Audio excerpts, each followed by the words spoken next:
Hey, what's up, guys? This is City Talk Podcast with DJ Terrell. And, guys, this is the official podcast. This is the first episode, and I'm so excited.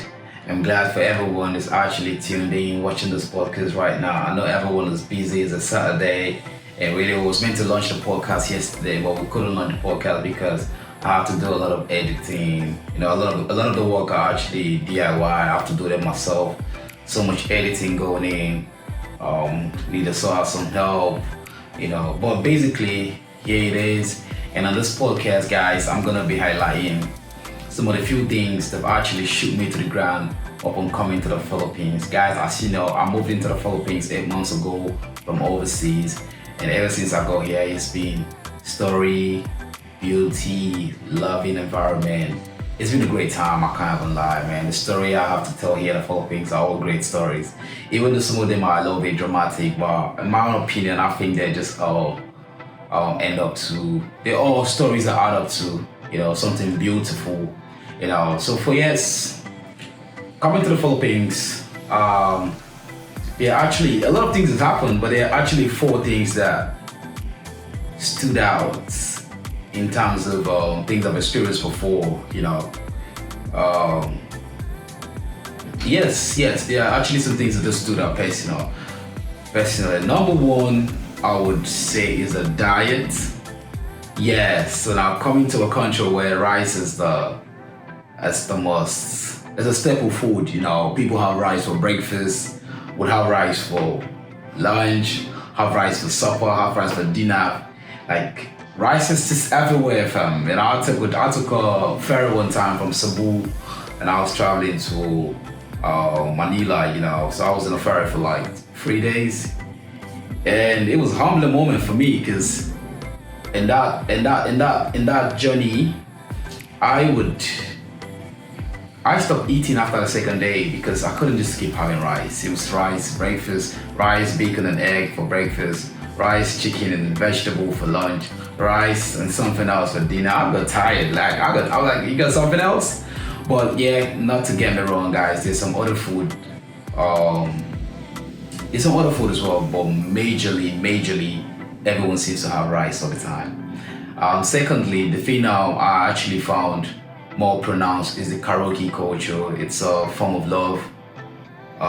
It doesn't matter the time, 1 a.m., 2 a.m., 3 a.m., whatever time, people are so happy listening to music, singing their hearts out, singing their whole life out.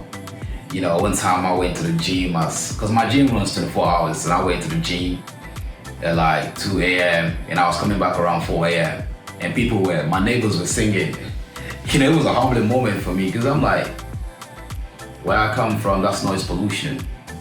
Your neighbors wouldn't take it lightly. They'll tell you they can't sleep because you're making noise. But over here, people are just having fun, excited, So yeah, I just have to blend in. The third thing I noticed would be the whitening culture. Yeah, the whitening culture. So coming to the Philippines, I realized the whiter Asians were regarded as more beautiful. They're the one that get most of the endorsements.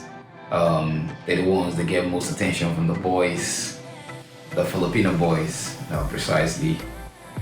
And it was shocking for me because back in the UK, white people would pay hundreds and thousands of pounds to go to a tanning parlor to get tanned.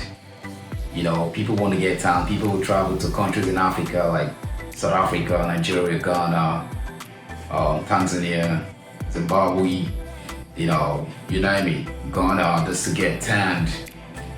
And, travel to Thailand, tropical countries basically to get tanned.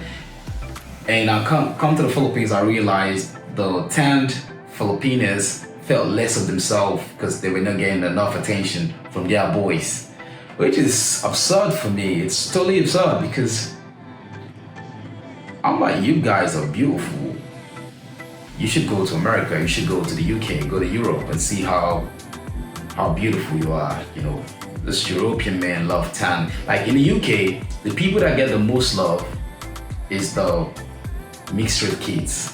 So kids born from a white parent and a black parent, so they're usually naturally tanned, and they get the most love. The boys get the most girls. The girls get the most attention from boys. So coming to the Philippines, it was the opposite. And it's all part of the social media engineering to make to sell a product. That's what I think is my own little conspiracy theory. But that's what I just felt. I felt so bad. I felt so. I felt bad for them. I wish, and it's so hard to change these people's mindset, because right from primary school they've already been taught and made to believe they're not the ideal standard of beauty. You know what I'm saying? They've been taught like, hey, you can't be the standard of beauty. The boys don't talk to them. So it is hard to change somebody's mentality that has been socially engineered from a very, very small age. And they call them the moreno, they call them the morenas, which are people that are a little bit tanned. Honestly, for me, I think they are beautiful people, awesome people, but at the end of the day, you can only do so much. But if someone thinks they're a certain type of way, you can't just help them. To be honest, you can't help them. And lastly, what I also found mind-blowing was the dating culture among the women here. Yes, guys, trust me, I've been involved in some crazy shit. I got involved with a psychopath that almost ruined my DJ career, which I'm going to explain in subsequent podcasts. I got involved with. But I've got like 4 stories with women that are crazy. And what's so crazy about all of these women is that I never dated any of them. I made it clear to them that I wasn't ready for a relationship. I made it clear to them what my standard was for a woman. And yes, it was crazy. Like it was absurd. It was absurd. Personally, for me, I'm someone that's very, very direct. I don't beat around the bush. If I see I ask you, what do you want? That's the kind of person I am. What do you want? This is what I want. This is what I want. Please, I don't want this. I don't want that. But however, I realized coming to the Philippines, the dating culture here is totally miscued. Yes, it is. I mean, back overseas, we all knew if you're talking to a girl, doesn't mean you can't talk to other girls. If you're having sex with one girl, it doesn't mean you can have sex with other girls. I'm not saying people should be irresponsible sexually, but the point is, until someone opens their mouth and say, hey, I want you to be my girlfriend, or hey, I accept to be your girlfriend, people are not obliged to be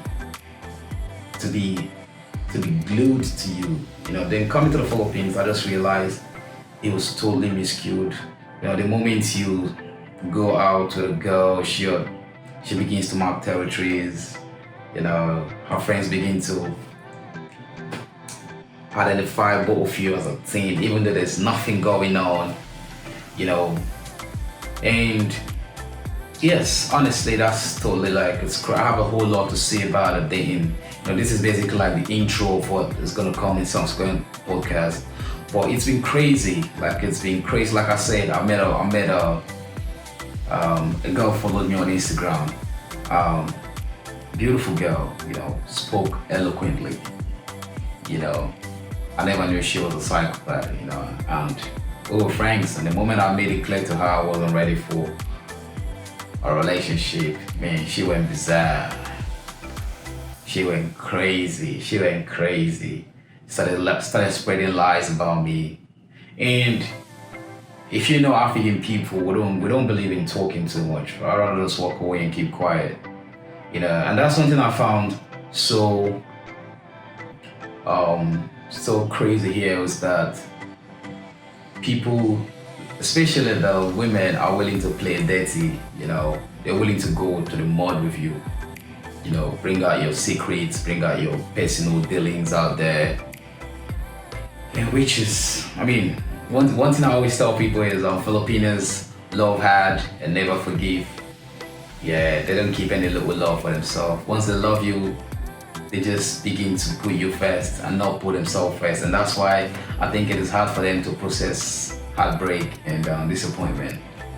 Yeah, but in all of it, I personally feel the dating culture in the Philippines was totally different from what I've been observed to back in Nigeria, the Caribbean, Africa, whatever part of being, whatever country I've been to, it was totally different here. Here it was more like, you are mine, you are totally mine, no one else. And you know, in fact, you guys are not even in a relationship. Yeah, you guys are just probably like talking stage. Yeah, and she begins to mark territory. You're going out, she's calling you on video call. There's a whole lot. And for me, those things could be seen as a little bit of too much. You know, especially from where I come from. You know, you don't hold a man like that. And that's why I personally think a lot of foreign and Filipino relationship hasn't really worked over time. You know, especially as regards my race, like Africans and Filipino relationship hasn't really worked over time because African men like to be free. I mean, we're not saying we want to cheat though, but we just want to be free. We don't want to be caged. We don't want to be held back. You know, we don't want to be told what to do. If I'm telling you I'm out with my friends, you don't have to video call me to confirm it. I don't have to call you all the time. I understand, like there are times I take the joyride or Grab or something, and I realize the taxi drivers or the bike drivers are on a video call with their partners. So for us African men or for us foreigners, it doesn't work that way. You know, there's time for everything. If I'm doing business, I want to be left alone to do business. I don't want you to call me all the time around the clock. I want to be left alone to focus and do business and handle my business as a man. You know, and that's usually the problem. You know, the women want to be a little bit in control. Yeah, but it's not gonna work. Especially if you're dealing with a black man, it's not gonna work. Yeah, it's not gonna work, man. It's not. You know, all of those excessive calling. For us, it's a form of love for the people down here, but for a lot of us foreigners, it's more like if I want to go play football, I should be let to go play football. It's not I'm going to play football and you're video calling me and asking me what am I doing, who am I with. You know, you're going to follow the females on my social media and asking them, yeah, I don't know. For me personally, yeah, and for a lot of people I've spoken to, yeah, it could be seen as a bit too much. Yeah, it could be seen as a bit too much. So I think that was one of the things that shook me to the ground. Like, trust me, in subsequent podcasts, I'm gonna dedicate a particular episode to explain all of my scenarios with the 4 incredible people I met, from the psychopath to the crazy lady I met that was just wonderful. Like,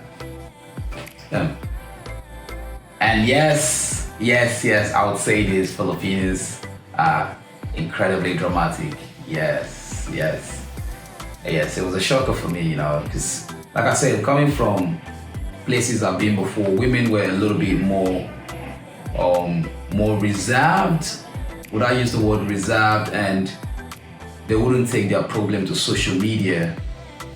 But over here, I realized you and the girl's having a little argument, and she's already on Instagram or Facebook or TikTok live, narrating to the whole world about what's going on. I felt they're not so discreet compared to with us. Like, we're a little bit discreet and private people. And then coming to the Philippines, I realized it was the opposite. You know, people just wanted to talk. People just wanted to people wanted to be influencers so bad, you know, put their business out there. But yes, guys, this is basically the 4 things that actually shook me to the ground coming to the Philippines 8 months ago. And yeah, that's basically for today's episode. And yes, guys, I wish you a great day. And bye, guys.